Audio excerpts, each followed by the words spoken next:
Statique analytique. L'arbre qui est représenté sur les figures 1 et 2, c'est-à-dire sur cette figure, donc voilà, ça c'est l'arbre. Et bien sûr, ça c'est le bâti, donc la partie hachurée ici c'est le bâti. Sur la deuxième figure, sous forme d'un schéma cinématique en 3D, là c'est l'arbre. Bien sûr, sur cet arbre, on a un pignon, il y a une roue dentée. Alors ici en 3D, modèle numérique, le même arbre, avec bien sûr le pignon, en liaison encastrement avec l'arbre. Alors, cet arbre est un arbre moteur que l'on trouve dans un réducteur arbre moteur, c'est-à-dire entraîné par un moteur électrique. Donc là, ici, de ce côté-là, on va mettre un moteur électrique qui permet d'entraîner cet arbre en rotation. Donc cet arbre est guidé par deux roulements centrés au point A et au point B. Bien sûr, l'arbre est monté sur l'alésage grâce à, ou bien guidé en rotation grâce à deux roulements.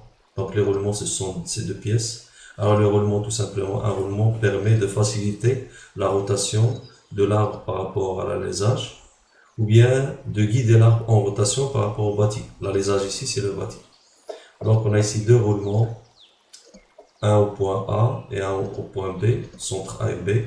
Donc voilà le premier roulement en A, deuxième roulement au point B.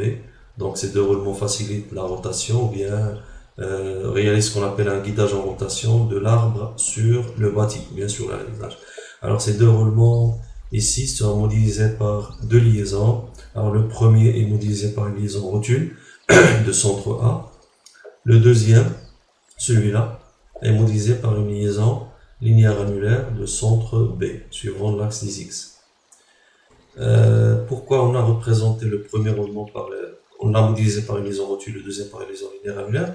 Parce que tout simplement, bien sûr, le dessin d'ensemble, on voit que les deux bagues de roulement, la bague extérieure et la bague intérieure, sont arrêtées en translation.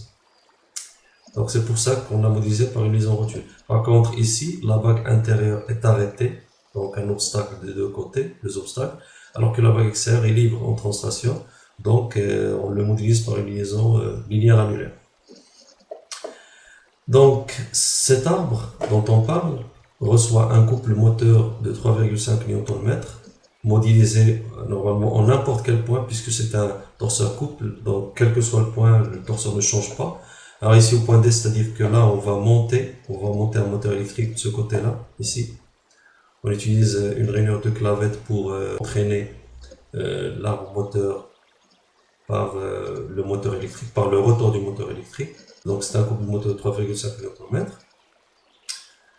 Cet arbre transmet la puissance par l'intermédiaire d'un pignon arbré à denture droite au niveau du point E. Donc ici on a ici un pignon arbré, c'est-à-dire un pignon normalement usiné sur l'arbre moteur. Alors ici bien sûr on voit que le pignon est une autre pièce fixée sur l'arbre, mais réellement ici un pignon arbré, c'est-à-dire un pignon usiné directement sur l'arbre moteur. Donc quel que soit le cas, normalement c'est la même chose ici. C'est un pignon en liaison encastrement sur l'arbre. Donc ce pignon arbré transmet ce couple moteur ou bien cette puissance à une autre roue dentée qui n'est pas représentée bien sûr. Donc la force F au point E, qui permet bien sûr de transmettre ce couple, est situé dans le plan YZ. Donc je vais vous montrer ça sur la figure 3.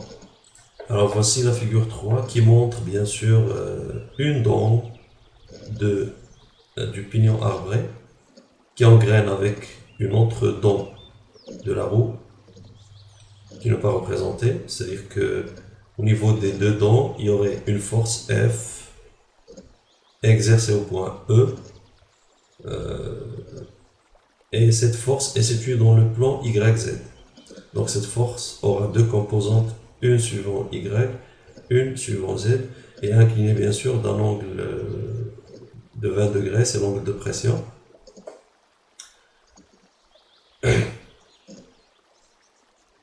Alors notre objectif est de déterminer la valeur de la force F exercée par la roue sur le pignon arbré. ainsi que les, les composantes des deux liaisons rotule et linéaire annulaire, c'est-à-dire les inconnus statiques de la liaison rotule et de la liaison linéaire annulaire. Donc, la première remarque, c'est que puisque au point A, on a une liaison rotule, donc le nombre d'inconnus statiques, c'est 3, puisque la liaison rotule a 3 degrés de liberté, donc 3 inconnus statiques. Au point B, c'est une liaison linéaire annulaire, donc 4 degrés de liberté, donc 2 inconnus statiques. Donc 3 plus 2, c'est 5, plus la force F au point E, ce sera 6. Donc, cela veut dire qu'on a 6 inconnus. Donc, si on applique le principe fondamental de la statique une seule fois, on aura bien sûr au maximum 6 équations. Bien sûr, on a ici 6 inconnus, donc on peut résoudre le problème. La seule donnée ici du problème, c'est le couple moteur exercé sur l'arbre moteur, sur l'arbre, le pignon arbre, bien l'arbre moteur. Donc, on va déterminer les inconnus en A et en B, ainsi que la force F au point E, bien au niveau de l'engrenage, en fonction du couple moteur CN. Donc, première étape, on va commencer par le schéma d'analyse ou bien le graphe des actions mécaniques. Donc, on trace un graphe de liaison plus des actions mécaniques, c'est-à-dire le graphe des actions mécaniques. Donc, on a ici, entre l'arbre et le bâti, deux liaisons, donc au point A et au point B. Et en plus, on a un moteur monté entre l'arbre et le bâti, c'est-à-dire que la partie fixe du moteur, le stator, est fixé sur le bâti, et la partie tournante, rotor, est liée à l'arbre, à cet arbre. Et bien sûr, la seule action extérieure, c'est l'action de la roue dentée sur le pignon arbré au point E. Donc là, la donnée du problème, c'est le couple CM exercé par le moteur sur l'arbre. On a l'action extérieure de la roue dentée sur l'arbre, donc ça sera modélisé par le torseur de la roue dentée sur l'arbre. On a bien sûr au point A la liaison entre l'arbre et le bâti en A, c'est une liaison rotule. Et au point B, liaison entre l'arbre et le bâti, bien l'alésage, au point B, c'est une liaison linéaire annulaire. Donc en A, rotule de centre A, et en B, bien sûr, linéaire annulaire de centre BX. Alors, pour les isolements, donc choix de système à isoler, donc je sais que j'ai 6 inconnus, donc je dois appliquer le principe fondamental de la statique au moins une seule fois, pour que je puisse avoir 6 équations. Donc ici, on n'a pas bien sûr plusieurs choix à faire, donc le seul choix qu'on peut faire, c'est isoler l'arbre.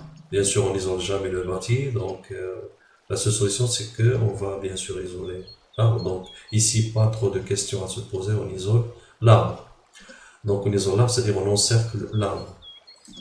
Alors, l'intersection du cercle d'isolement de l'arbre avec les différentes liaisons me donne les actions extérieures exercées sur l'arbre.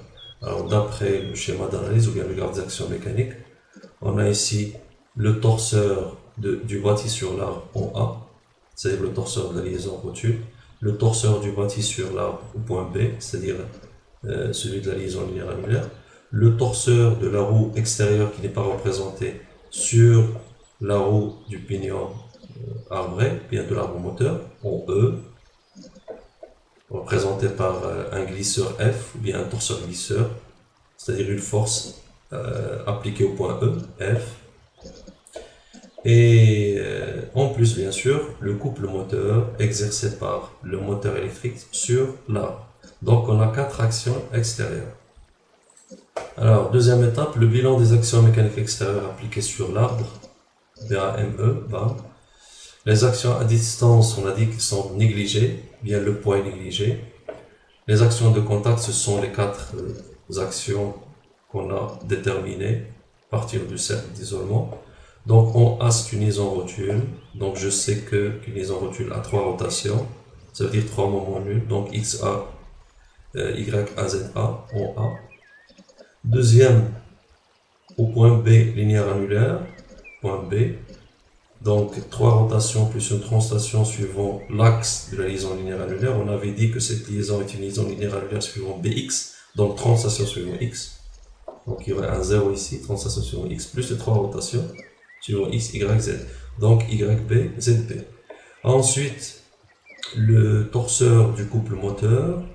On a dit que le couple moteur est exercé suivant l'axe de rotation de l'arbre, suivant x, donc c'est Cm porté par x. Donc c'est un torseur couple, quel que soit le point, puisque la résultante est nulle. Et enfin, le torseur de la roue extérieure, qui n'est pas représenté sur la roue, sur le pignon arbré, bien sûr la roue de la roue moteur. Donc d'après ce schéma, si on projette f sur y, ça va être un sinus, mais dans le sens négatif, donc moins f sinus 20. Si on projette f sur l'axe des z, c'est un cosinus, mais bien sûr dans le sens moins, donc c'est moins f cos 20 suivant z.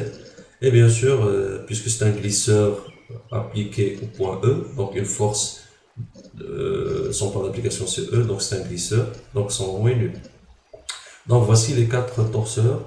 Alors ensuite on va appliquer le principe fondamental de la statique.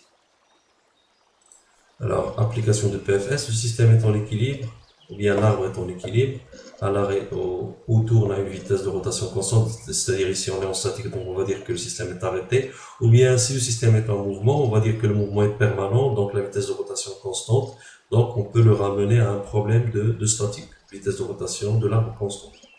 Donc dans tous les cas, ça sera la somme des torseurs est égale à 0.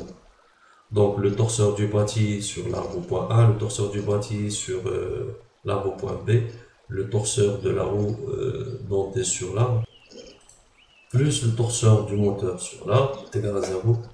Pour sommer les 4 torseurs, il faut les écrire au même point. Alors là, il faut choisir le point dans lequel on aura un minimum de calcul, si vous voulez. Alors si on regarde les 4 expressions des 4 torseurs, ou bien les 4 résultantes.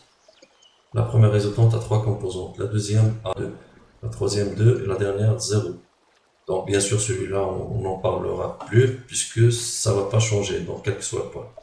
Alors là on a deux choix, soit écrire les torseurs en A, soit en B, soit en E. Alors puisque le premier torseur a 3 composantes, donc si vous voulez changer celui-là, ça sera plus long ou bien plus difficile par rapport à ces deux autres, puisque dans les deux autres, on a juste 2 composants. Donc c'est une règle générale.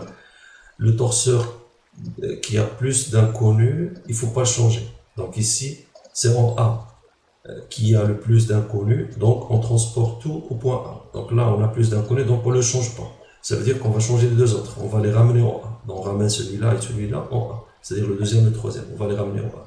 Donc on va exprimer tout le torseur au point A. Alors, pour le torseur de la liaison linéaire annulaire, elle est exprimée au point B, on va l'exprimer au point A. En effet, ici, pour exprimer ce torseur au point A, tout simplement, la résultante ne change pas. Donc, la résultante est un invariant vectoriel, donc on va recopier la résultante, ça ne va pas changer. Pour le moment, il faut utiliser la formule bavard ou bien la formule changement de point, la formule transport. Le moment au point A est égal au moment au point B, qui est nul, plus AB vectoriel, la résultante de ce torseur. Donc, plus AB, vectoriel, la résultante, 0, YB, ZB. Donc, la distance AB sur le schéma, la distance AB est égale à 200 portée par X. Donc, 200, 0, 0, vectoriel, la résultante RB de ce torseur, la résultante de la liaison linéaire annulaire, c'est 0, YB, ZB. Donc, si on barre la première ligne, c'est 0 fois 0. Donc, suivant X, c'est 0. Si on barre la deuxième ligne, c'est 0 moins 200 ZB, donc moins 200 ZB. Si on barre la troisième ligne, c'est 200 YB. Donc, résultat final, la nouvelle expression du moment au point A, c'est 0 moins 200 ZB, 200 YB. Donc, en A, c'est 0, 0, 0. En B, c'est 0 moins 200 ZB, 200 YB. Donc, voilà la nouvelle forme du torseur, ou bien le moment du torseur au point A. De même pour le deuxième torseur, c'est-à-dire celui de l'engrenage au point E. Donc pour le deuxième torseur, celui de la roue dentée sur l'arbre, ou bien sur le pignon arboré, la résultante c'est moins f moins f sinus 20, moins f cos 20, suivant y et z, suivant x bien sûr c'est 0. Et puisque c'est un glisseur, donc son moment est nul en E. Alors maintenant le moment en A.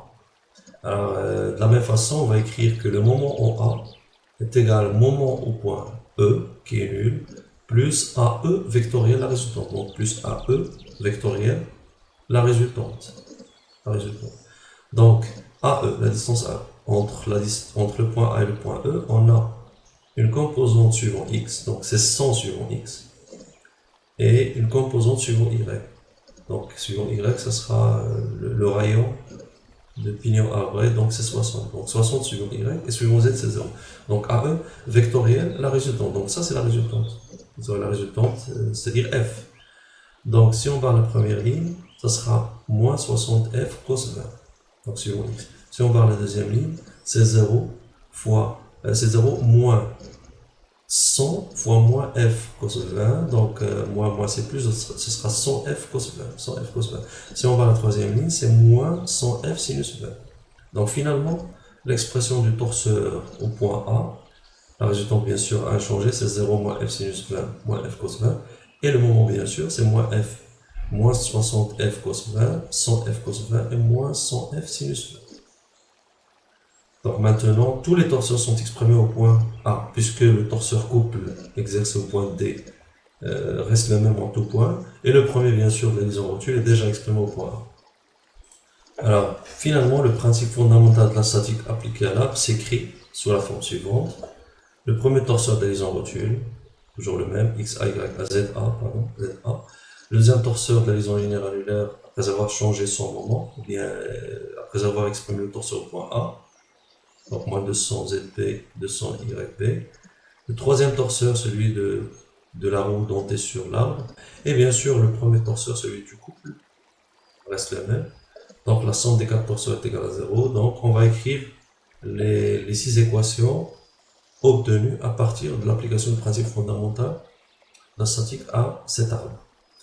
Donc, les trois premières équations, ce sont les équations de la résultante. Théorème de la résultante statique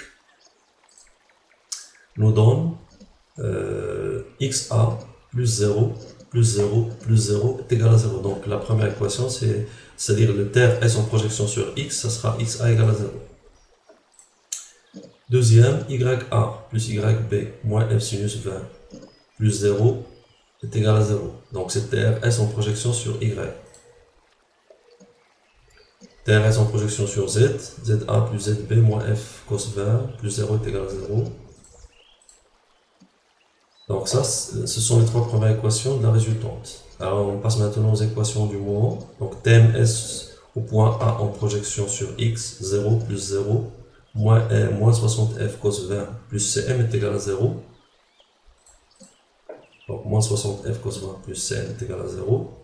Tms en projection sur x, au point A bien sûr. Ensuite, Tms en projection sur y. Donc moins 200 ZB plus 100 F cos 20 est égal à 0. Moins 200 ZB plus F fois 100 cos 20 est égal à 0. Et enfin, la projection de TMS en A sur Z, c'est 200 YB moins 100 F sinus 20 est égal à 0. Voici les 6 équations obtenues par application du principe fondamental. Alors bien sûr, ici, la seule donnée du poids c'est Cm. C'est-à-dire qu'à partir de l'équation numéro 4, donc 1, 2, 3, 4, à partir de 4, je peux déterminer f. Une fois f est déterminé, je peux résoudre l'équation numéro 5. F connu, donc je peux déduire zb. Zb connu, je peux passer à l'équation 3 pour déterminer za.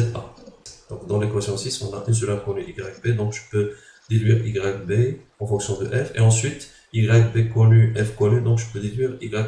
Donc finalement, toutes les inconnues sont déterminées ou bien sont maintenant connues. D'où les résultats suivants.